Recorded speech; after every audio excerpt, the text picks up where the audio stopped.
Universities and prospective college students across the country are being faced with a major issue this year. The U.S. Department of Education is delaying when colleges will receive financial aid data from the Free Application for Federal Student Aid Program, or FAFSA. Gerardo Ochoa is the Vice President of Enrollment Management at Linfield University in McMinnville, and he joins us now to explain the impact of this delay on students and colleges. Good morning. Thanks for being here. Good morning. Thank you for having me. What's your understanding of why this is being delayed? Well, first of all, I think it's a good thing that the Department of Education 4 years ago decided to overhaul the system. More students will benefit, more students will get more money. The rollout has been the challenge because it's a major overhaul, something the Department of Education hasn't done in over 40 years.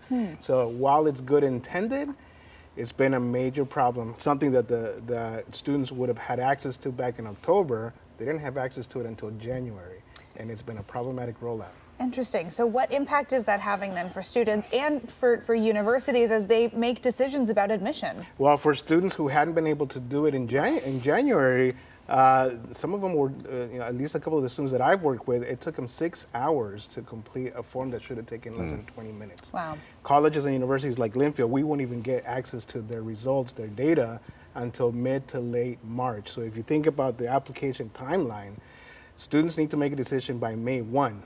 So they're going to have about 3 to 4 weeks to make a decision. For that reason, many colleges like Linfield are extending the deposit date to June 1.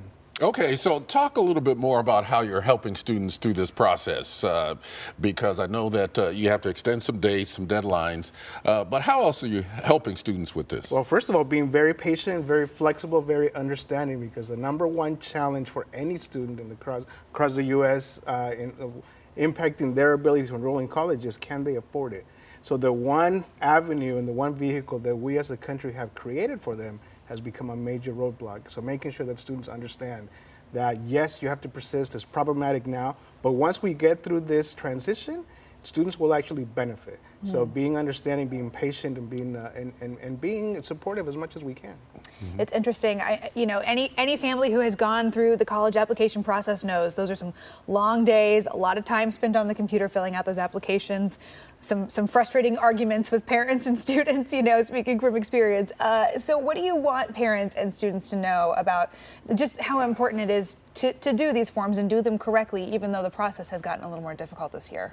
Well, the process is difficult right now. Once we get all of the wrinkles fixed and corrected, it will be a smoother process. Right. So my advice to them is to do it now, even though it may be challenging and it may take longer. Once they get through it, then theoretically more students will get more free money. And I hope that is a message that we are delivering to all of the families applying for college right now, especially the ones that are going to be first-year students all across the country, because this is the first time they do it. If you're a continuing student, you have at least done it once before. Yeah. But the families who are going through it the first time, this is their welcome to college moment. At Linfield, how many of your students do get financial aid, and how much of their tuition is made up of financial aid? Oh, over 90% of our students are reliant on federal aid, whether it's grants, loans, or other scholarships. This is a major vehicle for their, impacting their ability to enroll, not just at Linfield, but anywhere.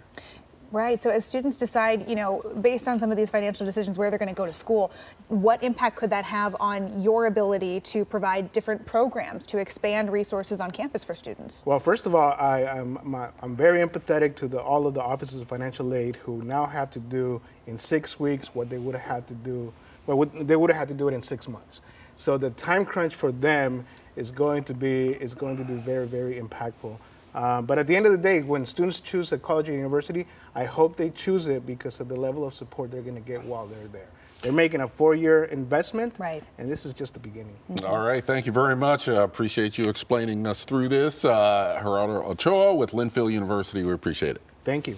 And to learn more about the student aid process and the recent changes to FAFSA, go to studentaid.gov.